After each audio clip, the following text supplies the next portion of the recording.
Whether you are on an adventure or at the downtown cafe, your answers are no more than a sniff away. Dog Training 360's purpose is simple: to teach you why dogs do what they do, as well as the action steps you need to take to have better communication, connection, consistency, and conceivability with your dog. Today, we're going to continue on our week 3 of talking about recall and come and getting to the point of being comfortable and confident with your dog off leash and just being okay with it. Melissa, talk a little bit about situations that you're not comfortable with your dogs off leash. You have great off leash dogs, but there's times and places that our dogs shouldn't be off leash, mm-hmm. or that we're not comfortable with. And what are some of those situations with your dogs that you just wouldn't have them off leash? The more people there are around, the less likely I'm to have my dogs off leash. Just because I'm not comfortable with a lot of people. Mm-hmm. And so I want the expectation for my dogs is you're going to sit and lay down when there's a lot going on. Mm-hmm. Mm-hmm. For example, yesterday we went to Rockport State Park, mm-hmm. and we went paddle boarding and we had a picnic on the beach. If we weren't swimming, our dogs were tied up. They were on leash. Mm-hmm. It is an on-leash park, too, so we had, the expectation is you're on leash. Mm-hmm. There are a lot of people around. Mm-hmm. Just because I don't trust other people. Yeah. And I want my dogs to be calm, and if there's a lot of chaos, they're going to go, hey, we want to be involved in all this. What's happening? So I always put my dogs on leash in those kind of scenarios. Going to and from the car, mm-hmm. we're always on leash until we get to the trail or we get to somebody's house. Or I want that expectation. Mm-hmm. I don't want anything to happen. Yeah. Going from parking lots, that's a huge pet peeve. If your dog's off leash in a parking lot, I don't care that I can call my dogs off, and they'll Cooper especially will stay in heel. Right. But why risk it? Yeah. I'm gonna put her on leash. Yep. If I'm a lot of times if we're hiking or doing some very technical canyoneering, they're mm-hmm. on leash. Mm-hmm. Okay. So we do it one at a time. Okay. And so I want that extra support because they think they can risk it all down the hill. Yeah. Those are probably the biggest situations I'm trying to think of. So just to expand on, without sounding snooty about trusting people, what does that mean? I don't want my dogs to feel like anytime they're with people, they're mm-hmm. expected to go and play with people. Yeah. And a lot of times people will see the dogs and go, oh, hi, I want to say hi to you. And my dog's like, no, I just kind of want to smell you. Yeah. I don't want to be pet. Right. And so by having my dogs on leash, it tells people, no, they're with me. Right. They're working. That's the expectation. Yeah. Yeah. I've had so many times strangers offer my dogs food mm-hmm. while out hiking, or the other time at Rockport. Have a granola bar. A kid was feeding our dogs French fries, and I was like, whoa. Yeah. How about not? Yeah.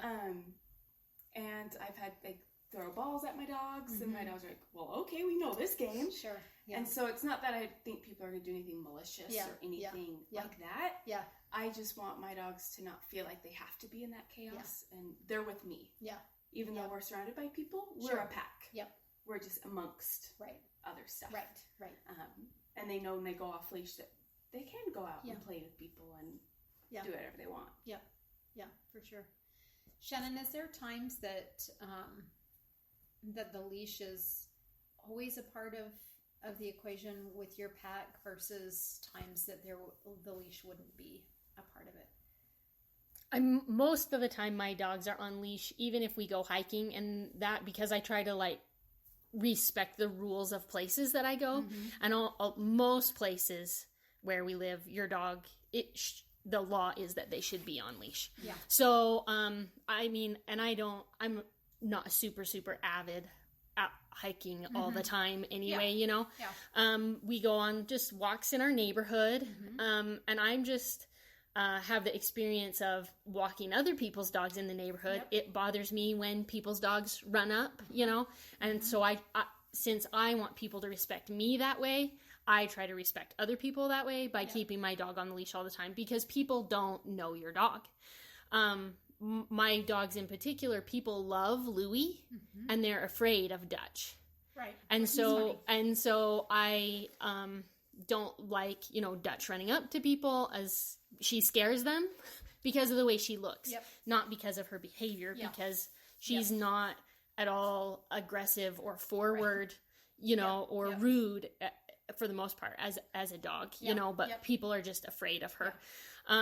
So if we go like to my parents, I'll just open the door of the car and let the dogs run out. Do I have leashes in my car? Yes. I always have leashes in my car. Yeah. They're just permanent. I have leashes that are my ones that go places, and I have leashes that permanently stay in my car. Yeah. So I always have leashes with me in case that I need them for any situation. And so then I usually end up with double because I've brought one with me and then I have one in the car.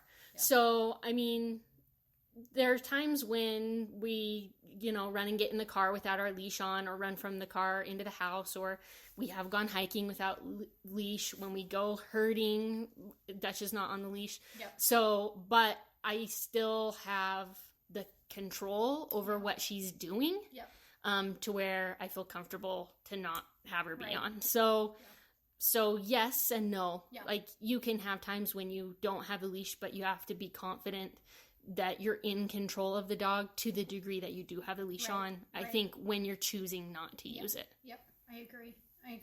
I think that's one thing that people kind of forget out there is, you get your dog to the point of being off leash, and then all of a sudden the leash doesn't exist. Where there's a time and a place for a leash, and there's a time and a place for off leash. So we'll wrap up Recall on our next podcast as far as like kind of the final touches of the steps that we've gone through.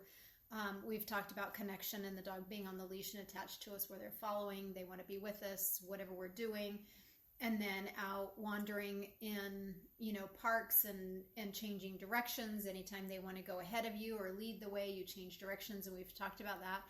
And then, just kind of talking about there is a time and a place for a leash for off-leash dogs. And sometimes it's, to keep them safe when you're, doing some canyoneering stuff that, sure, can they do it? Can they, manage without you? Yes and no, because they're going to take their own path, but it might not be the path that you're going to end up on. Yeah. And they don't know that. And so you're like, yeah, you could make it up these boulders, but we're going from this boulder to clear to that mountaintop, not the easy way, because dogs will choose the easy way. Yeah. And I always make sure with that to take it off once we're past. Like, I put the leashes on in increments. Yeah. Because it's dangerous to canyoneer with the leash the full time. Sure.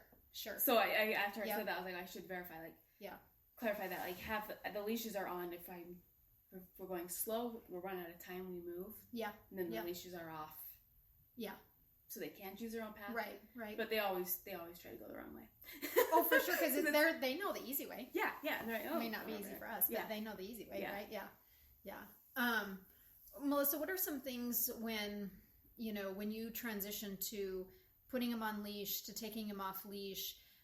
A lot of times that I see, people that have the leash, they take the leash off and it's just this big explosion of, it's like this barrier breaks and they're woo, and they just take off running. It's that I'm opening the car door and the barrier breaks and they take off running, like this big timed event thing that's happening, right?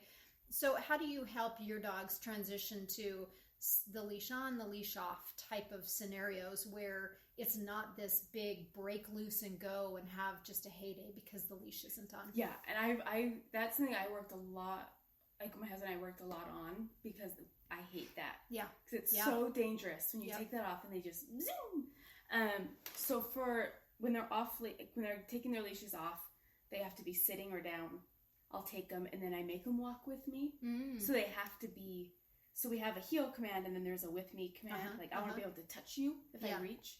That's your with me. Yeah, that's my with me command. And so they have to be with me for a ways. Until you feel the energy shift down. And then once they're not even, they're just kind of like, oh yeah, we're all hanging out. And then I say, go explore. Yeah. And so then by that point, they're kind of like, oh, okay, I guess we will. Yeah. Yuki especially, we always have to make sure she's down because she's jumped out of car doors. Oh. try to get to the park to play Frisbee. Her first, me first, get it, She, go, go, go. once she knows where we're going, loses her mind. Yeah. And so we worked a lot. Like, nope, you're going to stay with me. We are not going to go. And once you're calm, and then you're released. But then by that point, she's like, I'm over it. Right. I'll do a little trot over. Yeah. When the leashes are on, I say different things, but generally it's like, okay, guys, all together. Yeah. Okay, we're working now. Yeah. Or I'll say we're working in kind of that tone. Mm-hmm. But I make sure they're sitting before I put it on. Yeah. I don't want to have to lasso my dogs. Right. And so each transition is very calm. Yeah. And if the whole training session is just me taking the leashes on and off, right, that's what I've done. Yeah. There have been hikes that I never got past the trailhead. Yeah. And I was working on stuff for 30 minutes at the trailhead, and I was like, okay, we're going home. Yeah. And I think that's, we forget, we get so focused on, we've got to go for that hike, we've got to go for that walk, we've got to get to, we have to do that, but we forget these little fundamental pieces. And these are all pieces of a recall that people don't even think about. Yeah. Like, I see all the time, and it's so conditioned in going to dog parks that we get into the Sally Port, we take that leash off, and then it's just a big chaos of pushing through that gate and running through that gate and getting, everything just happens where you don't, if you have that kind of break in your transitions, I don't believe that you have a recall at all. I mean, it's just like taking the dog, Shannon, from, your mom. So we open the car and we go together. It's not this race to get, to get somewhere. Yeah. And, for mine, getting out of the truck, and it's usually, exciting. We get out of the truck and we get to the back gate. Mm-hmm. Like, I don't even let that happen in a chaotic, like, we get out of our crates politely. Mm-hmm. You wait for information. You might be going through the house to get to the backyard, or you might be going through the back gate. Depends on, what, if it's locked or, what's happening. If there's dogs back there, right? And so it's something that we work on that's so consistent. Like, we do this together. I release you to where you're going, get to the yard or get to the house. And so it's not this big runaway thing. Yeah. There's these little pieces of your come command that we forget to work on. Mm-hmm. And it's not leash. fun. Yeah. It's not fun. I'm going for a hike, and now I'm not going for a hike because I'm training at the trailhead. Right. Yeah. I think it's not that glorious kind of thing. Right. But it matters. Like, they know now. Fundamentally, you have to have these little pieces of, you'll follow me, you'll connect, you're with me, we're working, leashes on, stay with me when I take the leash off, get out of the vehicle and sit and turn and face me when that happens, and wait for information. That we just don't have the patience to set them up to be successful. Mm-hmm. And I've also found that with clients that decide, when they're going hiking and those dogs bolt out like that, I find that there's more aggression problems up on the trail. Yeah. With dogs that have that kind of energy to the trail. Yeah. Instead of that you're with your person and you're hanging out, like, you don't have to go bolting into everybody else's space. And so there's so much that happens with this funky thing that we call come. Yeah. When it really shouldn't be that. It should be with me. Mm-hmm. Stick with me. Yeah. Whatever we're doing, stick with me. Because then when the leash is on, it's just another element to what you're doing, not a holding back from you getting to run away and go do something else. Yeah. I had a funny experience yesterday at the lake. So we were paddleboarding, and Cooper's favorite thing is to jump from one paddleboard and swim to the other one. Mm-hmm. And she'll climb on it and then be like, okay, I'm going to the other one, and just go and go.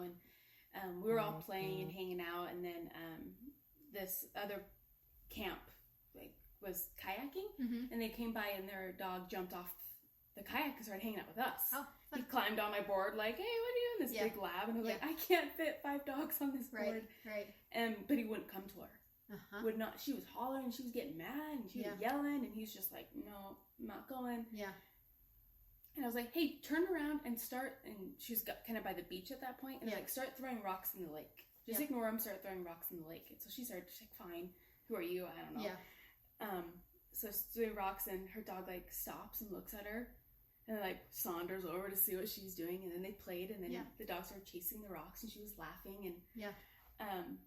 And I was like, wow, I wish I could have filmed that Sure. secretly, because Yeah. that's what come is, hey, look what I'm doing, something fun. Yeah. Not, I'm so mad at you, come Right. back, because I'm not going to come back to that. Right. Yeah. It's much more peaceful out here. Right. But once you tone down your energy, Yeah. and she connects and she started laughing with her dog. Yeah. And it was just such a funny little Yeah. kind of experiment, like connect with your dog. Yeah. Yeah. And people just forget those pieces. Mhm. They just really, truly forget that all of those little elements are a part of a recall. And Yeah. if you miss one element, your recall is not 100%. Yep.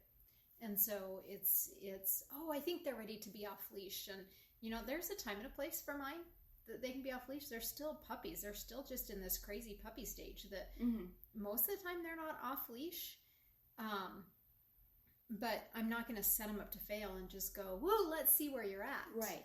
There's so many elements that I'm still teaching them for me to feel 100% that they can be off leash, that it's not a hurry up. It's not forget this piece because we have it. It's proof it. Do you have it? Do you have it with distractions? Do you have it with chaos? Do you have it when there's nothing going on? Because sometimes those are worse than when there's a lot going on.